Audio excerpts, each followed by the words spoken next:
Hello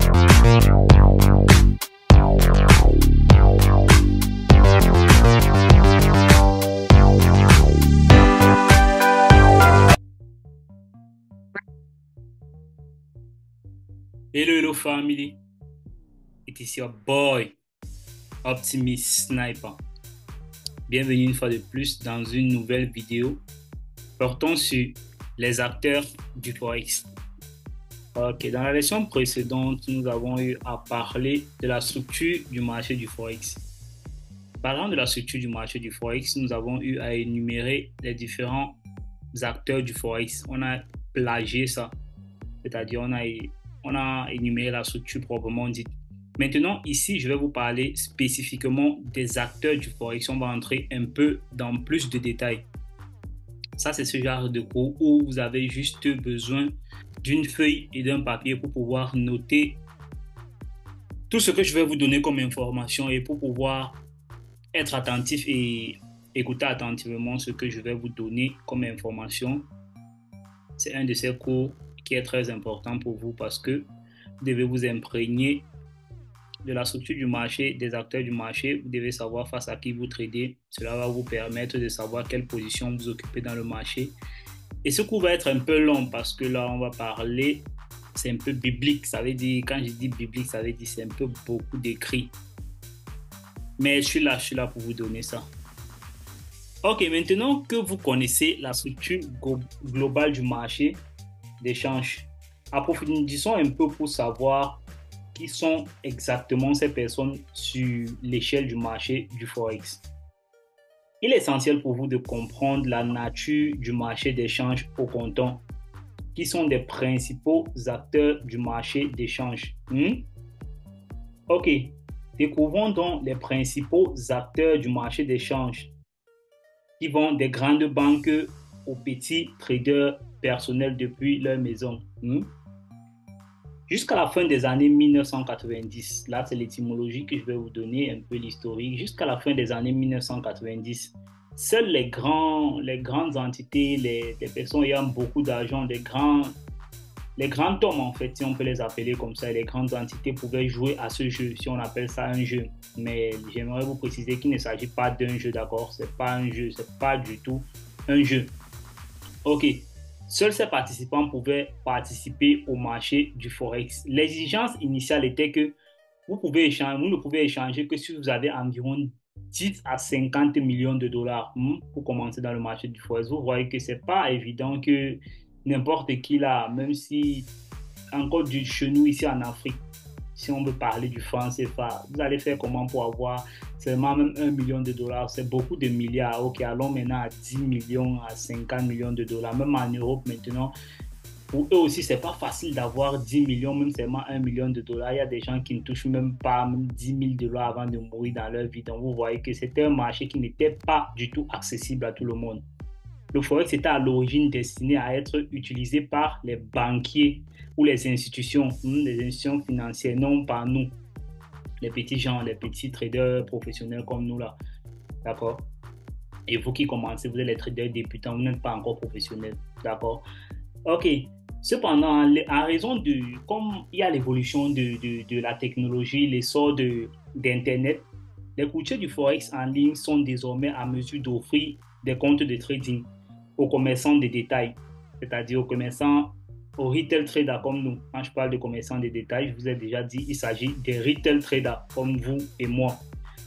Sans plus tarder, voici donc les principaux acteurs du marché d'échange. Je vais les citer en ordre et je vais un peu détailler leur impact sur le marché du Forex et leur amplitude. Ok. En premier lieu, comme toujours, comme vous savez déjà, on a les banques. En premier lieu, on a les banques, les super banques, si on les appelle comme ça. Quand on dit les super banques, vous savez que ce sont les grosses banques. Les super banques, on va les appeler comme ça. Les super banques, je vais les mettre là à 24. Avec un autre ton de couleur, on va les mettre en noir. Ok. On va mettre là 2 points. Ok. On va les appeler les super banques. Ah, désolé. Les super banques.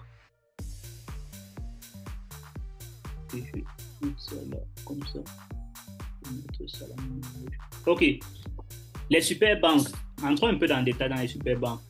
Lorsqu'il s'agit de trader le trading forex, les banques commerciales et les institutions financières sont les moteurs du forex. Ce sont eux qui donnent le rythme au forex, d'accord? Ce sont eux qui ont la majorité de la volatilité dans le marché du forex. Ce sont eux qui guident le marché du forex. Le marché du forex, au comptant, étant un marché décentralisé, ce sont les différentes grandes banques du monde qui déterminent le taux d'échange. Voilà déjà leur premier rôle, ils déterminent le taux d'échange. Ils sont responsables de la majeure partie du volume de transactions quotidiennes et ils gagnent leur argent en tant que teneurs du marché. Puisque ce sont eux qui ont le contrôle du marché, c'est pour ça qu'ils gagnent autant d'argent, sont les teneurs du marché. Cela signifie qu'ils achètent et ils vendent constamment les devises en empochant la différence entre le coût acheteur et le coût vendeur, c'est-à-dire en prenant la différence entre le spread, non? Je vous avais défini le spread est la différence entre le prix d'achat d'une paire de devises et le prix de vente d'une paire de devises. Ce sont les banques qui empochent ce spread, les banques et les brokers, d'accord? Ok, c'est comme ça qu'ils font leur argent. C'est un jeu à gros enjeux. Il y a beaucoup d'enjeux ici. Ces banques ont les poches profondes et l'expertise pour pouvoir y jouer. Quand vous parlez, on vous parle d'un trader de banque ou on vous parle des traders professionnels de banque, ils savent, ce sont des professionnels, ils ont été formés, ils ont été enseignés, ils ont passé des années d'études pour pouvoir être à leur poste, pour pouvoir spéculer sur le marché du forex, d'accord, pour pouvoir fixer le taux d'échange et gérer la politique monétaire. Ok. Ces grandes banques, connues collectivement sous le nom de marché interbancaire ou marché interconcessionnaire, acceptent chaque jour une quantité démesurée de transactions de change pour leurs clients, premièrement, parce que certaines banques ont certains clients qui sont de grosses personnes, d'accord, qui leur demandent de faire certaines transactions pour eux. Et ils ont aussi leurs transactions à leur compte. Elles sont connues sous le nom de monstres de flux. Quand on parle de monstres de flux, ça veut dire qu'elles ont beaucoup d'argent, elles ont beaucoup de flux dans le marché. Elles ont beaucoup ils ont un impact majeur dans le marché, en fait. C'est pourquoi on les appelle les monstres de flux. Pour ces monstres de flux, le nom du jeu est le volume et la capture de leur part du flux commercial de devises. Parmi ces monstres de flux figure, par exemple, comme un exemple, je peux vous donner quoi? La Citibank, d'accord? Vous connaissez la Citibank, vous connaissez JP Morgan, vous connaissez USB Barclays, vous connaissez la Deutsche Bank, par exemple, la banque d'Allemagne, vous connaissez la Goldman Sachs, vous connaissez HSBC Bank, vous connaissez le Bank of America, la majorité d'entre vous connaissent Bank of America. Voilà un peu un exemple de cette super banque, de cette grande banque mondiale, d'accord? Ok. Maintenant, on va aller au deuxième acteur du marché du Forex. Le deuxième acteur du marché du Forex, on va aller... Là, on parlera des fournisseurs de liquidités. Les fournisseurs de liquidités. Les fournisseurs de liquidités électroniques. Fournisseurs de liquidités électroniques. Vous pouvez encore voir en abrévé ELP. Fournisseurs de liquidités électroniques. Quand on parle de fournisseurs de liquidités électroniques, qu'est-ce que vous pensez? Vous pensez à quoi? Ok. Les fournisseurs de liquidités électroniques sont les entreprises spécialisées qui sont devenues des acteurs majeurs sur le marché du Forex. En utilisant une technologie de pointe et des algorithmes de négociation pour fournir de la liquidité aux acteurs du marché. Comme exemple de fournisseurs de liquidité, on peut citer la Citadel Security, on peut citer le Flow Trader, on peut citer HC Tech, on peut citer Jump Trading, on peut citer V2 Financial, on peut citer XTX Market. Ils fonctionnent comme des intermédiaires entre les acheteurs et les vendeurs sur le marché des devises. Quand on parle d'intermédiaires entre acheteurs et vendeurs, qu'est-ce que ça vous fait penser? Ça vous fait penser à vos différents brokers, d'accord? Ce sont eux qui sont là pour pouvoir exécuter vos transactions sur le flot du marché. Parce que vous personne n'a la capacité d'agir directement sur le flot du marché. Donc, vous avez besoin d'un intermédiaire qui va collecter vos transactions et qui va vous donner des prix auxquels vous pouvez acheter et vendre. Il s'assure de la contrepartie de vos transactions, d'accord? Fonctionne comme un intermédiaire entre les acheteurs et les vendeurs du marché des devises, citant constamment les cours acheteurs et les cours vendeurs pour les différentes paires de devises. Leur présence vous permet d'assurer que les acteurs du marché peuvent trouver la contrepartie pour leurs transactions, permettant une exécution plus rapide et réduisant l'impact potentiel de la volatilité dans le marché. Donc, c'est un peu comme ces entreprises-là, comme Alibaba, je vais vous prendre un exemple. J'aime bien prendre les exemples propres à nous pour que vous puissiez un peu facilement comprendre. Parce que régulièrement, moi, je me rappelle, lorsque je fréquentais encore, si je peux dire ça comme ça, lorsque j'allais encore à l'école, nos professeurs utilisaient des manières trop pédagogiques pour nous enseigner, d'accord? Ça mystifiait un peu le truc en question. Alors que si j'utilisais, par exemple, on dit un bâtonnet ou un beignet plus un beignet, je comprends ça facilement parce qu'on parle de beignet, d'accord? Donc, j'aime souvent prendre des exemples concrets qui sont un peu plus rapprochés de nous. Et prenons un exemple d'Alibaba, la plateforme Alibaba qui vous propose des grossistes déjà en Chine. C'est un peu la même chose comme le Forex, comme les brokers. Ils vous proposent des prix des meilleurs prix. Donc, ils sont comme des revendeurs devant vous. Ils viennent vous proposer les prix ayant accès, eux, au flot du marché. Vous n'ayant pas accès au flot du marché, ils vous proposent des prix et vous, comme revendeur, vous venez acheter les prix chez eux pour pouvoir, vous venez spéculer chez eux. C'est simple, aussi simple que ça. OK. En troisième position, ici, on a les grandes entreprises. En troisième position, on a les grandes entreprises. Les grandes entreprises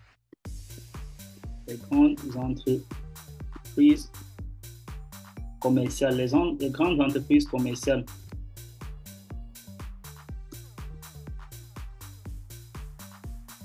Les grandes entreprises commerciales comme troisième acteur du marché. Voilà ceux face à qui vous tradez dans le marché, ceux qui sont présents avec vous dans le marché. Les entreprises participent au marché d'échange dans le but de faire des affaires. Ça, c'est normal, non? On parle de grandes entreprises. Par exemple, vous avez par exemple Apple. Apple, c'est une grande entreprise. Ou Coca-Cola. Par exemple, Apple maintenant. Lorsque Apple veut échanger, lorsque Apple veut dealer avec, par exemple, Apple, la majorité des produits Apple, ils achètent leur matière première en Chine. Donc, lorsque Apple étant basé en Amérique, l'Amérique utilise quelle monnaie? Le dollar. Pour échanger, pour dealer avec la Chine, ils ont besoin des yens, d'accord? Ils vont échanger leur dollar américain contre les yens japonais lors de l'achat des pièces électroniques au Japon pour leurs produits. D'accord? C'est compréhensible. Non? Voilà comment les grandes entreprises commerciales participent dans le marché du Forex. Donc, ils ont besoin du yen pour pouvoir financer, pour pouvoir acheter leurs matériaux, leurs matières premières. Étant donné que le volume qu'ils négocient est beaucoup plus faible que celui du marché interbancaire, ce type d'acteurs du marché traitent généralement avec les banques commerciales pour leurs transactions. Donc, ils vont se rapprocher, par exemple, d'une banque commerciale dans leur pays et essayer d'avoir le yen vers une banque commerciale, d'accord, en proposant leur dollar, en donnant leur dollar. OK. Les fusions et acquisitions entre grandes entreprises peuvent également créer des fluctuations de taux de change. Dans ces fusions et acquisitions, la transfrontalière, internationale, nombreuses conversions de devises se produisent. Beaucoup dans des pays là qui veulent dealer avec d'autres pays. Nous, par exemple, on est sur le franc CFA, on va aller faire les achats en Chine, on va aller faire les achats à Dubaï, on va voyager. Beaucoup d'entre nous, on sera obligé de nous procurer leur monnaie, d'accord, pour pouvoir faire du commerce avec eux.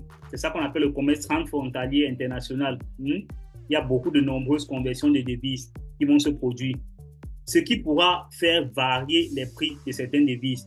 Les entreprises ne sont peut-être pas les participants les plus aisés dans le marché du Forex, mais ce sont néanmoins des acteurs essentiels dans le marché du Forex. Les entreprises qui font des affaires à l'international doivent acheter et vendre des devises pour payer des biens et des services. Ça, c'est compréhensible. Ouvrir leur exposition aux fluctuations des devises et gérer la contrepartie de leur trésorerie. Ils ne font peut-être pas de profit lors de leurs besoins en devises, mais quand même, ils ont un impact significatif dans le marché du Forex, d'accord? Lorsqu'ils viennent échanger leur monnaie, ils n'ont pas pour but de vouloir faire du profit, mais le fait d'échanger leur monnaie a un impact sur le marché du Forex, d'accord? Ça, ce n'est que normal. Maintenant, comme quatrième acteur du marché du Forex, on a le gouvernement. Même les gouvernements deal entre eux, d'accord? Le gouvernement, le gouvernement, le gouvernement et les banques centrales. Le gouvernement et les banques centrales.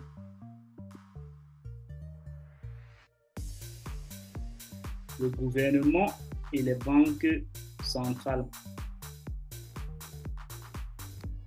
Les gouvernements et les banques centrales telles que les banques centrales européennes, par exemple, la Banque d'Angleterre, la Réserve fédérale, sont également régulièrement impliqués sur le marché des changes. Tout comme les entreprises, les gouvernements nationaux participent au marché des changes pour leurs propres opérations de paiement commerciaux à l'international et la gestion de leurs réserves d'échange. D'accord? Les banques centrales sont comme les marionnettistes du marché du Forex. Ces grandes entités, ces grands gouvernements sont chargés de mettre en œuvre une politique monétaire qui peut faire varier leur valeur monétaire. Donc, ils vont défendre leur politique monétaire à leur avantage, en fait, d'accord, pour pouvoir varier leur politique monétaire. Ce sont eux qui ajustent les taux d'intérêt et contrôlent leur masse monétaire. Ce faisant, ils peuvent affecter l'évaluation des devises. Il existe également des cas où les banques centrales interviennent directement ou verbalement sur le marché d'échange lorsqu'elles souhaitent réaliser ou lorsqu'elles souhaitent réaligner leur taux d'échange, lorsqu'elles souhaitent réguler leur taux d'échange, d'accord? Elles vont agir à leur propre intérêt. Parfois, les banques centrales pensent que le prix de leur monnaie est trop élevé ou trop bas. Alors, elles vont lancer les opérations massives de vente ou d'achat des paires de devises. Ceci pour pouvoir modifier leur taux d'échange. Quand les banques centrales bougent, tout le monde fait attention, d'accord? Quand on parle de banque centrale, on parle de beaucoup d'argent. Donc, lorsqu'elles vont bouger dans le marché du Forex, tout le monde va être au courant. À la différence de vous et moi comme particulier, lorsqu'une banque décide de faire une opération dans le marché du Forex, son impact peut être remarquable, surtout certaines banques de certains pays émergents. Parce que quoi? Parce qu'elles disposent de beaucoup de fonds, d'accord? Ok. Maintenant, en dernière catégorie, on a les spéculateurs. Voilà où nous, on se situe. Les spéculateurs, et je tiens à vous préciser que quand on parle de spéculateurs, il y a les spéculateurs, vous et moi, et il y a les spéculateurs qui ont beaucoup d'argent, d'accord? C'est pourquoi je vais faire la précision ici dans les spéculateurs, parce que vous allez vous mélanger. Parce que même les prop firms, quand je parle de prop firms, je ne parle pas de prop firms, nos prop firms basiques de maintenant. Je parle de la structure normale d'un prop firm, d'accord? Les prop firms, ceux qui ont réellement des capitaux qui mettent à la disposition des traders, d'accord? Pas des prop firms avec les évaluations juste, ce sont les prop firms à évaluation, d'accord? Là, vous tradez dans des comptes démo et leur structure est juste basée sur les frais que vous payez pour pouvoir accéder aux évaluations. Mais quand on parle du prop firm dans son sens étymologique, d'accord? Les prop firms, réellement, ce sont des entreprises qui mettent les fonds à disposition aux traders professionnels pour pouvoir faire du profit. La spéculation monétaire est l'acte d'acheter et de détenir des devises étrangères. Dans le seul but de quoi? Dans le seul but de faire du profit et de revendre à un taux d'échange plus élevé à l'avenir. Cela contraste avec ceux qui achètent les devises pour financer un investissement ou échanger pour payer les produits et services importés. Ça, c'est pas la même chose ici. Là. Les spéculateurs, eux, ils vendent ou ils achètent avec l'espoir de pouvoir faire du profit, pouvoir gagner de l'argent. C'est probablement l'objectif de tout spéculateur, pouvoir gagner de l'argent. La spéculation sur le marché des changes implique l'achat et la vente des paires de devises dans le but de réaliser du profit. Ce n'est que ça. Les spéculateurs se concentrent sur les fluctuations de prix. C'est pour cela qu'on dit que la spéculation en raison est incertitude elle-même, puisqu'elle implique beaucoup de personnes. Et personne ne peut savoir avec certitude si le prix d'une paire de devises va monter ou va descendre. Déjà, premièrement, lorsqu'on vous parle du Forex et on vous parle d'incertitude dans certains termes, d'accord, vous devez comprendre que le Forex, on parle ici des probabilités. Donc, entrez dans le Forex avec de bons raisonnements, avec de bonnes logiques et vous allez pouvoir faciliter votre processus d'apprentissage. D'accord? Les commerçants évaluent la probabilité d'un scénario par rapport à un autre, la probabilité d'achat par rapport à la probabilité de vente. Le prix va-t-il monter ou va-t-il descendre? Rien n'est jamais sûr. C'est une question de probabilité. Beaucoup d'entre vous ont appris la probabilité à l'école, mais de manière, pas de la bonne manière parce qu'on ne vous a pas réellement appris ce que c'est la probabilité. Mais sur le marché du forex, vous allez avoir la chance de savoir ce que c'est réellement la probabilité. Quand on parle de probabilité, c'est quoi? Qu'est-ce que la probabilité? Ok, ce n'est pas l'objectif de ce cours, donc on va plager ça. Représentant près de 90% de tout le volume de transactions, les spéculateurs en tant qu'acteurs du marché des changes sont de toute forme et de toute taille. D'accord? Certains ont de grosses poches et d'autres ont de petites poches. Tous s'engagent dans le même objectif de pouvoir gagner de l'argent. Ça, c'est normal, non? Ok. Réduisons donc cette leçon réduisons donc cette vague de spéculateurs à deux différents types de spéculateurs, deux différentes catégories pour pouvoir être très spécifique, d'accord? Premièrement, on a les fonds spéculatifs. On a les fonds spéculatifs. Ça, c'est un sous-titre, les fonds spéculatifs. Ça entre toujours dans la catégorie des je vais mettre un peu avec une autre couleur et un peu plus petit. D'accord? Pour que vous puissiez faire la différence avec les autres. Les fonds spéculatifs, ça c'est la première catégorie. Et la deuxième catégorie, on a les commerçants de détail. Donc parmi les spéculateurs, on a les fonds spéculatifs et on a les commerçants de détail. On parle de commerçants de détail, on parle de vous et moi. Et quand on parle des fonds spéculatifs, on parle des prop firms, d'accord, des hedge funds, comme on les appelle souvent. Les hedge funds ou les prop firms ou encore les smart money, quand vous suivez, on dit smart money. Là, il s'agit des prop firms, d'accord. Les hedge funds ou les prop firms ou encore les smart money sont les fonds spéculatifs des sociétés. Sont les fonds spéculatifs et les sociétés accessoires. Elles sont connues régulièrement sous le nom de smart money, comme je vous dis, sur le marché des changes. Les traders avertis utilisent des stratégies avancées, outils analytiques avancés pour faire des paris éclairés sur les mouvements des paires de devises. Ici, ce sont des traders professionnels. Ils utilisent des technologies très, très avancées pour pouvoir faire des prédictions sur le marché. Ils n'ont pas peur de prendre des risques et utilisent souvent un effet de levier très, très grand pour augmenter encore leur pourcentage de gain. D'accord? Vous comprenez que les hedge funds ont des traders qui sont très, très, très virils. Ils ne blaguent pas avec le risque, mais en même temps, ce sont des traders professionnels, d'accord? Il ne faut pas oublier. Maintenant, quand on va dans le cadre des commerçants de détail, c'est-à-dire les retail traders, c'est-à-dire ces petites personnes avec de grands rêves, d'accord? Régulièrement, nous sommes dans la dernière partie de l'échiquier, la dernière catégorie, la plus petite catégorie, la plus petite partie même du Forex. Mais c'est nous qui avons les plus grands rêves, c'est-à-dire on vient par exemple avec un capital de $100 et on veut gagner les millions de dollars. Régulièrement, c'est comme ça. Mais les gars, laissez-moi vous dire que ça, c'est le rêve des débutants, d'accord? Avec le temps, vous allez vous rapprocher de la réalité du Forex et vous allez comprendre qu'il est bien possible de pouvoir faire des millions de dollars, mais cela va vous demander du temps parce que vous n'avez pas premièrement du capital. Et quand vous n'avez pas du capital, il vous faut du temps pour pouvoir grandir ce capital. Et parlant même de capital, ce n'est pas le premier. Le problème d'un nouveau trader n'est pas le capital, d'accord? Il faut d'abord que vous puissiez avoir un edge dans le marché.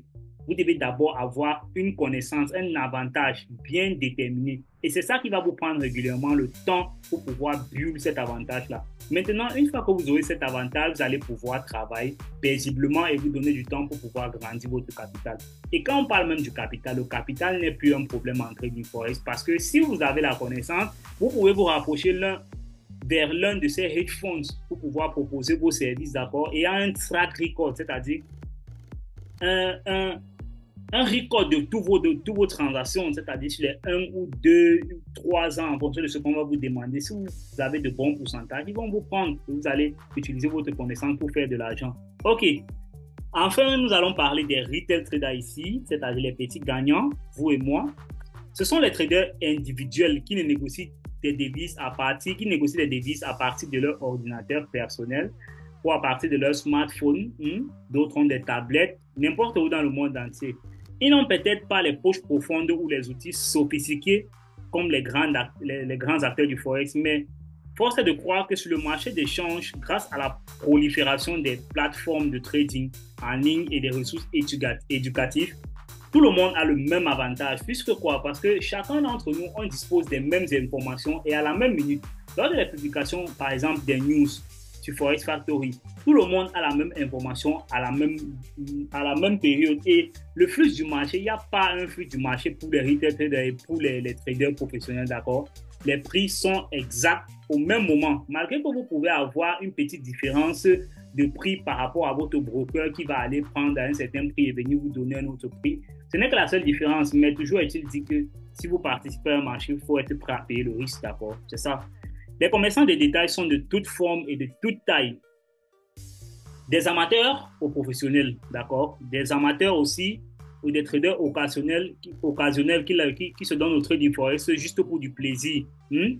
Aux professionnels qui rêvent de quitter leur travail quotidien pour trader en plein temps. Ça, c'est le rêve de chacun d'entre vous ici, pour ceux qui sont sur cette vidéo. Beaucoup veulent arrêter leur travail pour venir faire le forex. Mais ce n'est pas l'objectif de ce cours, mais ce n'est pas un bon conseil. Au départ, vous devez toujours travailler et prendre d'abord le trading comme un hobby, si je t'appelle ça comme ça, comme une passion. Et au fur et à mesure que le temps va passer, vous pourrez payer vos bills facilement avec votre travail et apprendre le trading dans un second contexte, d'accord? Ok, ces retail traders ne font peut-être pas bouger le marché comme les grands amateurs, comme les grands traders, mais ils sont une partie essentielle de l'écosystème du marché du Forex. Le marché d'échange est un creuset de participants. Chacun trade pour ses propres objectifs et ses stratégies de ressources puissantes. Chacun a ses objectifs. D'autres traitent juste pour... D'autres viennent dans le marché. On a par exemple parlé des grandes entreprises commerciales qui viennent juste pour changer leur monnaie, d'accord? D'autres viennent pour faire du profit. D'autres viennent pour faire un tas de choses. Chacun vient chercher de l'argent ou un service, d'accord? On a des banques centrales modestes, aux commerçants modestes, aux traders de détail, comme vous et moi, d'accord? Chaque acteur a un rôle à jouer dans le marché mondial des devises. Mais la majorité des participants sont là pour un seul but, se faire de l'argent. D'accord? Ok. Je pense que parlant des acteurs du marché du Forex, j'ai été très clair dans cette leçon et je vous ai donné tous les détails. Actuellement, vous savez face à qui vous tradez le marché du Forex et vous savez désormais quelle position vous occupez dans le marché du Forex. Ceci va vous permettre de pouvoir, par exemple, mener des conversations en trading et pouvoir savoir où vous vous situez réellement en tant que trader et quelle chance vous avez de pouvoir réussir. Ok, je vais être très long dans cette leçon déjà qu'elle a été très longue. Je vous prie de laisser un commentaire si vous avez une question et surtout n'oubliez pas de vous abonner et d'activer la cloche de notification pour ne manquer aucune prochaine vidéo. It was your mentor, Optimist Sniper.